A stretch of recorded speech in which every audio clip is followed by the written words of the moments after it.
Hello বন্ধুরা, তোমরা সবাই কেমন আছো? দারুণ একটা রেসিপি নিয়ে চলে আসলাম। আজকের রেসিপিটা তোমরা সকলেরই পছন্দ হবে, যার নাম হলো চিকেন পাকোড়া।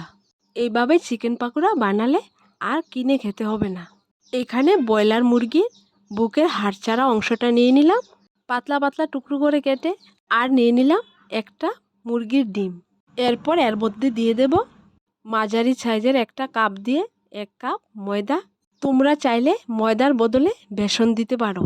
আর দিয়ে দিলাম একটা বড় সাইজের পেঁয়াজ কুচি, 4-5টা কাঁচা লঙ্কা কুচি, পরিমাণ মতো আদা রসুন বাটা, হলুদ গুঁড়ো, জিরে গুঁড়ো, ধনে গুঁড়ো, শুকনো লঙ্কা গুঁড়ো, স্বাদ মতন লবণ, আর সবশেষে দিয়ে দিলাম এলাচ গুঁড়ো। তোমরা পাকোড়ার জন্য যতটুকু পরিমাণ চিকেন নেবে ঠিক সেরকম পরিমাণ মতো মশলাটা নিয়ে নেবে। ভালো করে মশলার সঙ্গে চিকেনটা মিক্সড করে নিলাম। এইবার পাকোড়াগুলো ভেজে নেব। আগে থেকে চুলোয় একটা প্যান বসিয়ে রেখেছিলাম। প্যানটা গরম হওয়ার পর দিয়ে দিলাম রান্নার তেল। তেলটাকে হাই হিটে গরম করে নিলাম। এইবার চুলোর হিটটা একদম লোতে করে একটা একটা করে পাকোড়া তেলের উপর ছেড়ে দেব।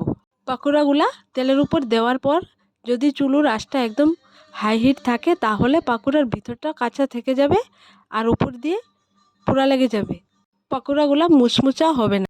তাই চুলোর আঁচটাকে একদম লোতে রেখে আমি উল্টিয়ে পাল্টিয়ে সবগুলো পাকোড়া মুচমুচা করে ভেজে নেব। দেখো বন্ধুরা, পাকোড়াগুলো হয়ে গেছে। এইবার নামিয়ে নেব। একইভাবে বাকি পাকোড়াগুলো আমি ভেজে নেব। এই চিকেন পাকোড়ার রেসিপিটা তোমরা ঘরে একদম 10 মিনিটে করে নিতে পারো। দেখো, মুচমুচে চিকেন পাকোড়া একদমই রেডি।